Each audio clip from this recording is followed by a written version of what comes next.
Assalamualaikum warahmatullahi wabarakatuh. Saya Yuanda Ainilza dari kelas 3E. Di sini saya akan menjelaskan materi tentang manajemen sumber daya manusia dan manajemen risiko. Materi pertama yaitu tentang manajemen sumber daya manusia. Yang pertama yaitu konsep dan ruang lingkup manajemen sumber daya manusia agribisnis. Manajemen sumber daya manusia adalah suatu bidang yang khusus mempelajari hubungan dan peranan manusia dalam suatu organisasi. Unsur manajemen sumber daya manusia adalah manusia yang merupakan tenaga kerja pada organisasi. Dengan demikian, fokus yang dipelajari manajemen sumber daya manusia ini hanyalah masalah yang berhubungan dengan tenaga kerja manusia saja. Adapun ruang lingkup manajemen sumber daya manusia agribisnis ini yang pertama adalah manajemen sumber daya manusia dalam lingkup manajemen personalia. Ruang lingkup ini melibatkan perencanaan tenaga kerja, perekrutan atau rekrutmen dan seleksi, pelatihan dan pengembangan, induksi dan orientasi, transfer, promosi, kompensasi, PHK dan pengurangan, dan produktivitas karyawan. Yang kedua, manajemen sumber daya manusia dalam lingkup kesejahteraan karyawan. Aspek ini berkaitan dengan kondisi dan fasilitas kerja di tempat kerja. Ini mencakup beragam tanggung jawab dan layanan seperti layanan keselamatan, layanan kesehatan, dan dana kesejahteraan, jaminan sosial, dan layanan medis. Dan yang ketiga adalah manajemen sumber daya manusia dalam lingkup industri. Tujuan dari aspek ini adalah untuk melindungi kepentingan karyawan dengan mengamankan tingkat pemahaman tertinggi sejauh tidak meninggalkan dampak negatif pada organisasi. Ini adalah tentang membangun, menumbuhkan, dan mempromosikan demokrasi industri untuk melindungi kepentingan karyawan dan manajemen. Yang kedua yaitu analisis pekerjaan. Analisis pekerjaan adalah proses sistematis dalam menghimpun informasi tertulis mengenai jenis pekerjaan apa saja yang harus dikerjakan dalam suatu perusahaan agar tujuan organisasi tercapai. Tujuan analisis pekerjaan adalah menganalisis jenis pekerjaan, kualifikasi pekerja, perhitungan beban kerja, penempatan pekerja, dan penempatan standar kualitas kerja. Adapun manfaatnya, yang pertama adalah menetapkan dasar struktur gaji yang wajar untuk setiap karyawan. Yang kedua, kajian tantangan lingkungan yang bisa mempengaruhi pekerjaan individu. Yang ketiga, merencanakan kebutuhan sumber daya manusia yang lebih handal dan kompeten di masa depan. Yang keempat, menentukan kebutuhan pelatihan karyawan baru dan meningkatkan keterampilan karyawan lama. Yang kelima, mengatur pekerjaan karyawan sesuai dengan keahlian yang dimiliki agar setiap karyawan bisa mengembangkan standar kinerja masing-masing. Yang keenam, memperbaiki metode staff. Yang ketujuh, mengurangi kesalahan laporan keuangan atau setidaknya menghilangkan masalah yang tidak perlu. Dan yang terakhir adalah memungkinkan karyawan mudah beradaptasi dengan perubahan teknologi yang digunakan perusahaan.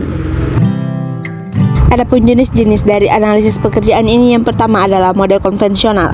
Analisis model konvensional atau tradisional ini lebih berfokus pada pencarian informasi dari aspek-aspek berikut, yaitu aspek pertanggungjawaban setiap divisi perusahaan. Yang kedua, aspek pembinaan dan pelaksanaan kegiatan operasional perusahaan berikut kendala yang dihadapi. Yang ketiga, aspek yang menyangkut kewajiban umum personel atas posisi yang dipegangnya. Dan yang terakhir adalah aspek kualifikasi minimum yang diterima sebagai kualifikasi. Jenis yang kedua adalah model modern. Berbeda dengan model konvensional, analisis model modern ini berfokus pada perencanaan berorientasi anggaran, tetapi lebih berorientasi pada hasil. Kendati demikian, analisis model modern tetap berpengaruh pada peningkatan produktivitas, misalnya melalui pemanfaatan komputer, penggunaan wifi, dan pemakaian aplikasi untuk meningkatkan kualitas dan efektivitas kinerja pekerjaan.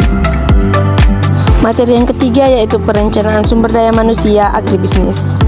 Adapun syarat dalam membuat sebuah perencanaan sumber daya manusia, yang pertama yaitu harus mengetahui secara jelas masalah yang direncanakan. Yang kedua, harus mengumpulkan dan menganalisis informasi tentang sumber daya manusia dalam organisasi tersebut secara lengkap. Yang ketiga, mempunyai pengalaman luas tentang analisis pekerjaan atau job analysis, kondisi organisasi dan persediaan sumber daya manusia. Yang keempat, harus mampu membaca situasi sumber daya manusia saat ini dan masa mendatang. Yang kelima, mampu memperkirakan peningkatan sumber daya manusia dan teknologi masa depan. Dan yang terakhir adalah mengetahui secara luas peraturan dan kebijaksanaan pemerintah, khususnya yang menyangkut tenaga kerja. Adapun tahapan dalam perencanaan sumber daya manusia yang harus ditempuh, yang pertama yaitu mampu menetapkan secara jelas kualitas dan kuantitas sumber daya manusia. Yang kedua, mengumpulkan data dan informasi yang lengkap mengenai sumber daya manusia. Yang ketiga, mengelompokkan data dan informasi tersebut kemudian menganalisisnya.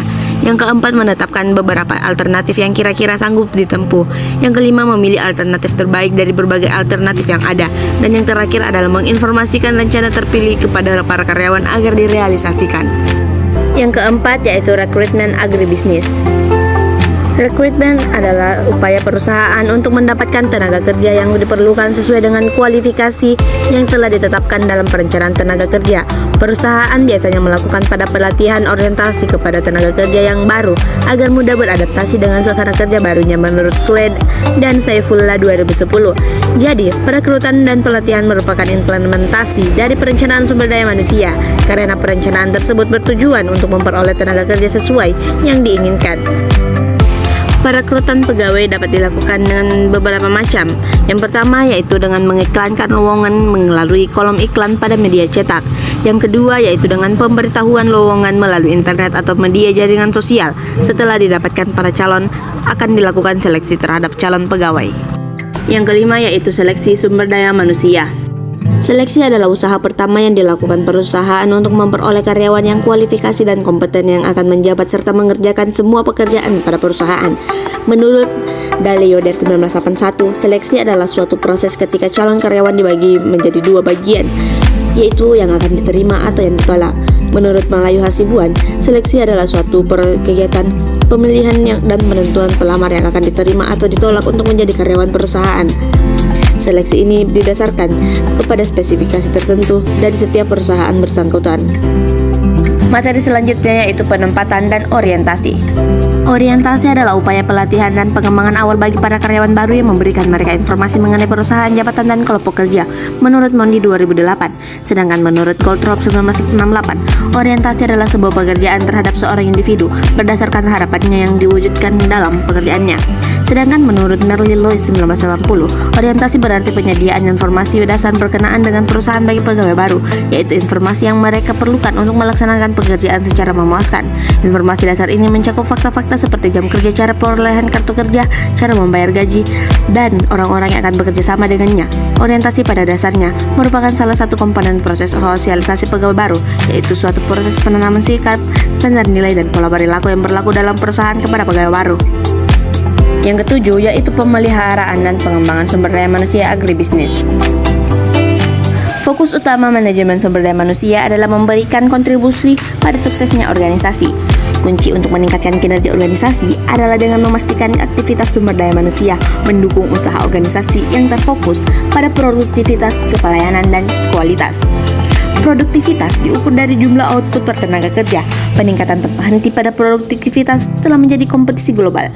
Produktivitas tenaga kerja di sebuah organisasi sangat dipengaruhi oleh usaha, program, dan sistem manajemen. Lalu kualitas suatu barang dan jasa akan sangat mempengaruhi kesuksesan jangka panjang suatu organisasi. Bila suatu organisasi memiliki reputasi sebagai penyedia barang atau jasa dengan kualitas yang buruk, perkembangan dan kinerja organisasi tersebut akan berkurang. Lalu pelayanan, sumber daya manusia seringkali terlibat pada proses produksi jasa atau barang. Manajemen sumber daya manusia harus disertakan pada saat merancang proses tersebut. Pemecahan masalah harus melibatkan semua karyawan, tidak hanya manajer, karena seringkali membutuhkan perubahan pada budaya perusahaan, gaya kepemimpinan, dan kebijakan sumber daya manusia. Materi yang ke-8 yaitu kompensasi. Kompensasi merupakan salah satu fungsi operasional manajemen sumber daya manusia.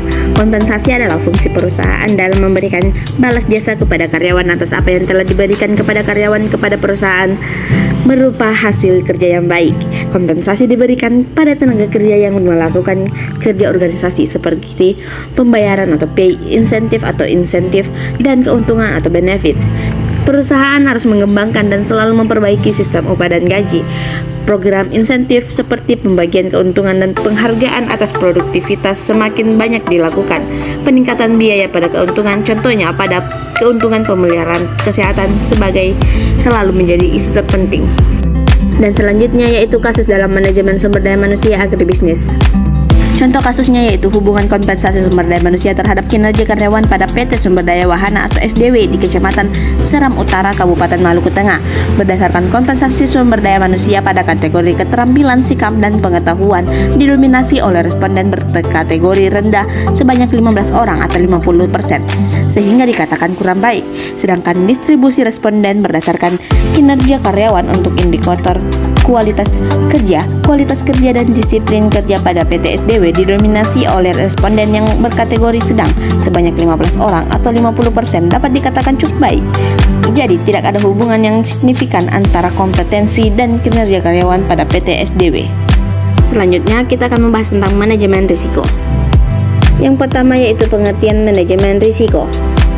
Manajemen risiko adalah segala proses kegiatan yang dilakukan semata untuk meminimalkan bahkan mencegah terjadinya risiko perusahaan.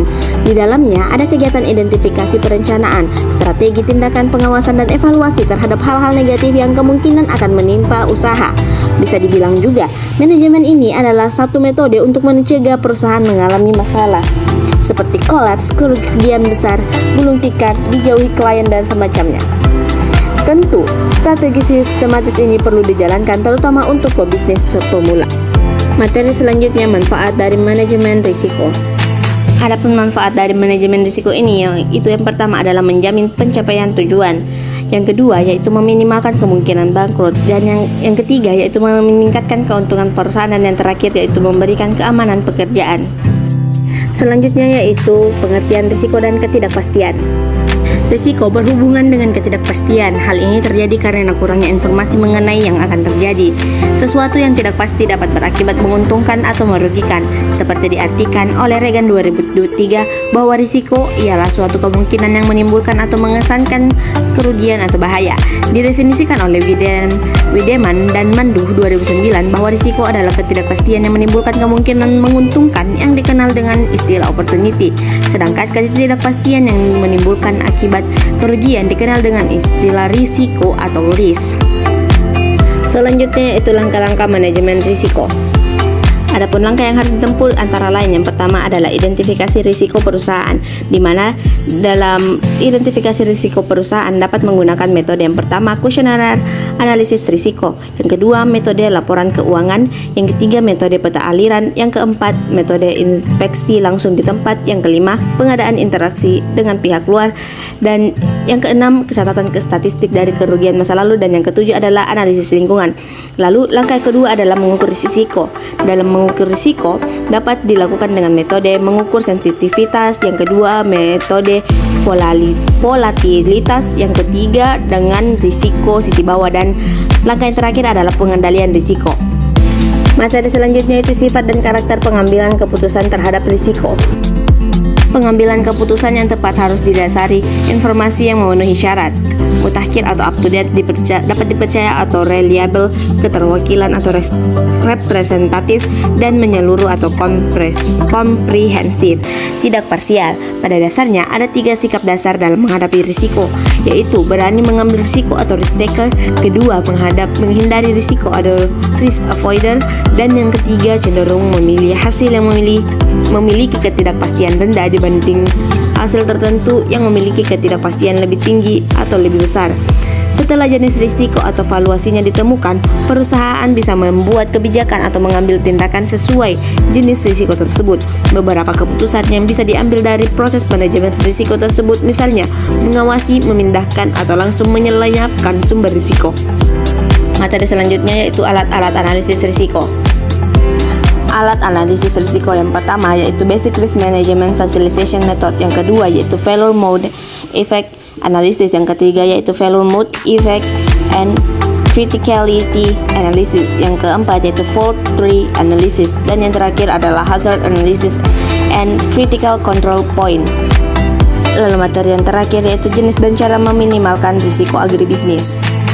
Adapun jenis-jenis dari risiko dalam usaha pertanian, yang pertama yaitu risiko produksi, yang kedua adalah risiko harga, yang ketiga risiko keuangan, yang keempat risiko kelembagaan, yang kelima risiko teknologi, dan yang terakhir adalah risiko personal. Sekian video dari saya, semoga video ini dapat bermanfaat untuk kita semua. Mohon maaf jika ada kesalahan di dalamnya. Terima kasih dan wassalamualaikum warahmatullahi wabarakatuh.